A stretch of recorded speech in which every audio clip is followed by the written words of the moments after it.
Thank you, Mr. President. Thank you, Senator. Of course.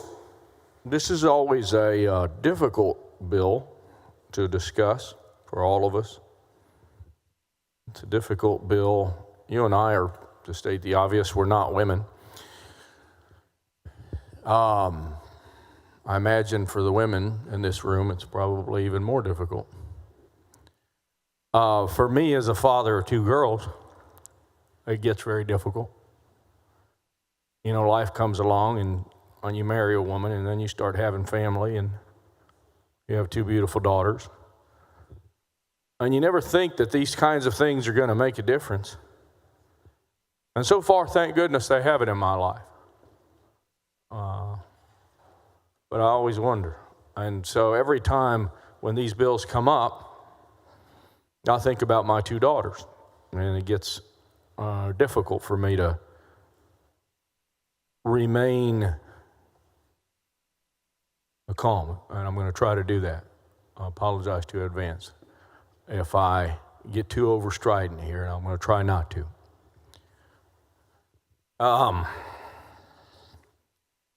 So, under 31, if this pregnancy doesn't create a greater risk of death to the mother or substantial impairment of a major bodily function, then the abortion would be illegal, correct? That's right. This bill only affects those cases where there's a medical emergency where the mom's life's in danger. And these questions have been asked before, and they need to be asked again because of the importance of this bill. It's true, even if the woman is pregnant from a sexual assault, we just heard you say that would still be an illegal abortion. Yeah, this bill doesn't address that at all. This bill's about medical emergencies where the mom's in jeopardy. And if that child, God forbid, that young woman, had been raped by a father or a sibling or an uncle or a grandfather, you know how prevalent incest is? I never realized that until I started looking at this today. I'll defer to you if you know about the numbers. 15% of the young ladies out there that are children are subject to some kind of incest. And 2% of those are actually intercourse that leads to, a child being born. So it's true if a woman's pregnancy is a result of incest, if that young woman, that abortion would be illegal as well. Yeah, this bill would come into play if the mom is in jeopardy, if her health's in jeopardy, or her life's at risk. This bill would come into play. That's the only thing this bill addresses. And I understand that there's this agreement that came about between your side of the aisle and doctors and hospitals and so on, nurses and whatever. But I imagine you've polled your own constituents on this, and I imagine when I see these polls come out, when I see rape and incest come up, people do realize that that's a legitimate exception. So why aren't we doing that here today? Why isn't there an amendment, or why isn't that part of this bill?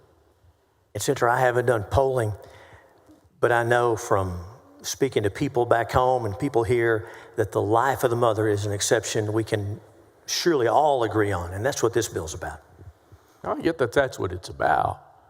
But every poll I've read says that Republicans see that rape and incest that results in pregnancy should be an exception and an allowance to be able to go have an abortion. I'm just wondering why we're not doing that important exception here. Senator, this bill is about medical emergencies and about the life of the mother. It's called the Life of the Mother Act.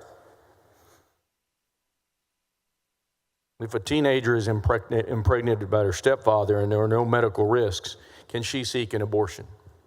This bill doesn't address that situation. It's a horrible, unspeakable situation. And Senator, I bet you, like we have heard testimony from rape victims, even from people who tell us that they were conceived in rape. Horrible, unspeakable situations. And there We listen to all those witnesses. We try to take all of that in. This bill is about when the life of the mother is in danger. And I understand that. And I'm saying that you can amend this bill.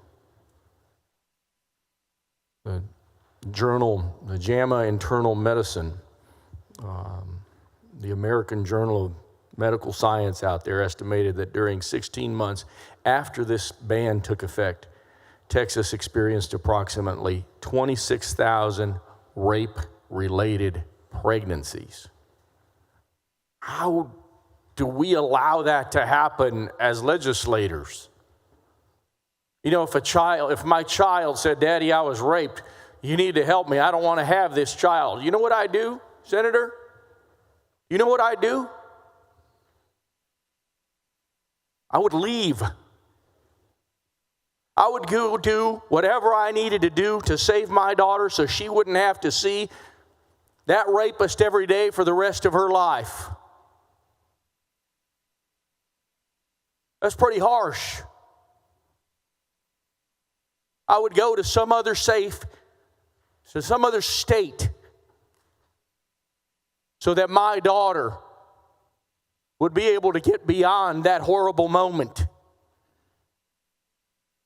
And we have the power to do that here today. And you don't want to do it. Senator, in the course of bills over the years, testimony in the House, testimony in the Senate, you and I both heard, folks we've heard from. Again, we've heard from moms who've been through these horrible experiences. Difficult for you and I to imagine what a rape would be like, and in that situation. We've heard from a number of moms who've said, as horrible as that experience, unspeakable as that experience was, taking the life of the unborn child did not make it better. It did not make the pain go away. We heard from other moms who chose to move forward with the pregnancy and put the little baby up for adoption or for families to raise. There's no good situation after that happens. But we've heard from so many moms who told us, this is my little baby, and now my grown child or adult child, that life is worth living. We wouldn't want to say it would be better if she had never been born. I know you're not saying that, but we sure don't want to get close to saying that. Oh, I'm saying I would do whatever. We wouldn't punish the little unborn baby because of the horrible act of the rapist. Let's punish the rapist, but we wouldn't take the life of the little unborn child. A horrible situation we could make even worse by taking a life. Senators, the whole conversation is going way off from where the bill is, not germane to the topic. Again, as I've said before, suspension is to ask questions of the author about the bill on the floor, not to delve into other issues anytime on the floor. So if you can continue, Senator Gutierrez, but please keep it to the bill. And Senator, same for you. Keep it to the bill. This is not another debate on other bills. Of course. Senator, on this one question, on this one issue, I would tell you that I would do whatever I needed to do to safeguard my child. Whatever I needed to do. Not a woman in this room who doesn't know someone who's been raped. And some of them might know people that have been raped and had to carry that child to term and raise that child. And yeah, I understand the value of that child in life and so on. But imagine looking your rapist in the eye every day, looking at his eyes. Just imagine that. Going to some of the legal things that have already been discussed, because I really don't understand why in the world we have the pre-1925 laws even around in this thing. Section 16 of SB 31 discusses the pre-1925 laws, correct? I believe that's right. Let me turn there and make sure I give you the right answer. But the 1925 law is discussed, and Senator, you know the reason why. Because in 2021, the legislature found that those pre-Roe statutes were still in effect. Now, that's the last time the legislature spoke on this, and the Fifth Circuit is about to rule on that. If we had not addressed the 1925 statute, if we had not put this defense there, there would be concerns that the 1925 statute could be used and would not have this medical emergency language. But yes, I'm with you now. Please go ahead. I have some concerns about it because I think that what we're trying to fix here is countered by the remnants of any part of that those two pre-1925 laws. Does SB 31 repeal any portion of the pre-1925 laws? Repeal, no, sir. In fact, SB 31 amends a portion of the laws in Section 14 of this bill. Is that correct? That's correct. Just to be clear and for everyone else here, do you believe, this is important, do you believe that a prosecutor could bring a case against a doctor or someone who procures an abortion as an accomplice pursuant to the pre-1925 law? The legislature made that finding in 2021, signed by the governor. It's in front of the Fifth Circuit today. The answer is yes. The answer is yes, you do believe it. I do. Okay, so you believe that a prosecutor could bring a case against a doctor or someone who procures an abortion as an accomplice? The answer is yes. The Supreme Court does not have the authority to blot a statute from the books. They can enjoin its enforcement. Once that injunction is lifted, if the statute's not been repealed, and this one's never been repealed, it's still there. I don't mean to be a smart aleck, but we're in the legislature and we can do what? I beg your pardon? We can repeal it right here, right now, couldn't we? That's right. The legislature has never repealed it. That's why it's still in effect. But we can repeal it right now. My point is, the pre-1925 laws are counter to what you're trying to do in this fix. This fix that, by the way, you could have done last session and didn't do. The fix that for 4 years women have died. For 4 years women have died and we've done nothing. But the fix that you're now giving us is quite not a fix, because we still have elements of the pre-1925 laws that are causing us confusion by our failure to repeal them. Don't we? Senator, this bill is about medical emergencies. And so under this bill, should it pass, the definition and standard for medical emergencies will be the same in every Texas abortion law, including the pre-Roe statute we're talking about. Doesn't it cause confusion to have those pre-Roe statutes and this supposed fix? There should be no confusion about medical emergencies after this bill passes. Because you put on some language in here. It goes on to say that SB 31 does not affirm or reject any provision within Chapter 6.5, Title 71, Vernon Civil Statutes has been revived or remains or has become a good law. Why is that necessary Senator, in your bill? Senator, you notice on page 4, line 52, where the language is added, due to a medical emergency. That's, of course, the addition to the pre-Roe statute. Medical emergency is defined in Senate Bill 31, so it'll be the same definition under the heartbeat law, the trigger law, under all the pro-life statutes that the legislature has passed in the last 50 years. The definition will be identical. That eliminates whatever confusion there might have been. So then you believe that the pre-1925 law is still good law? I do. The legislature found that in 2021, signed by the governor. The Fifth Circuit, I believe, will rule thus pretty quickly. Why do we need it?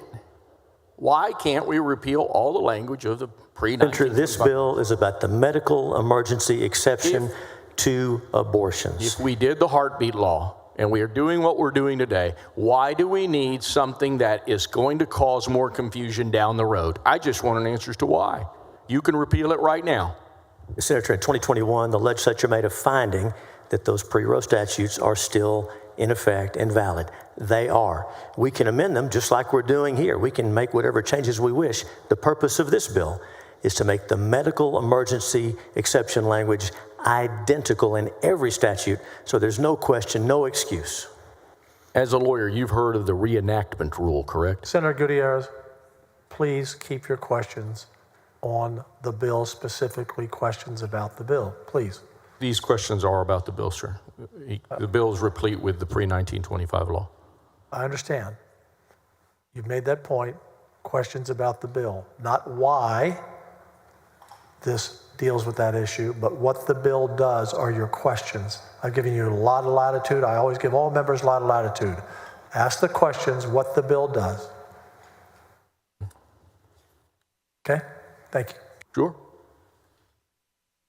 Does SB 31 amend a portion of the old pre-1925 law? It does. It does. It amends it to make sure that there's no question about the definition of a medical emergency so that doctors and hospitals won't hesitate in treating moms. Or do you have any fear that some rogue DA would revive the pre-1925 law and go after people that are possibly quote-unquote accomplices? Senator, I want to make sure that we're talking about the same thing. We're discussing a potential implied act in this bill. And in 2021, the legislature explicitly found the pre-Roe statutes are in effect. Any prosecutor looking for authority would go there. He wouldn't have to determine if by amending the law we had some unintended effect, because in 2021 we specifically found those statutes are still in effect. This is my last question. It's your intent to revive, is it your intent to revive the pre-1925 enactments by passing SB 31? SB 31 has no effect whatever on that. No further questions, Mr. President.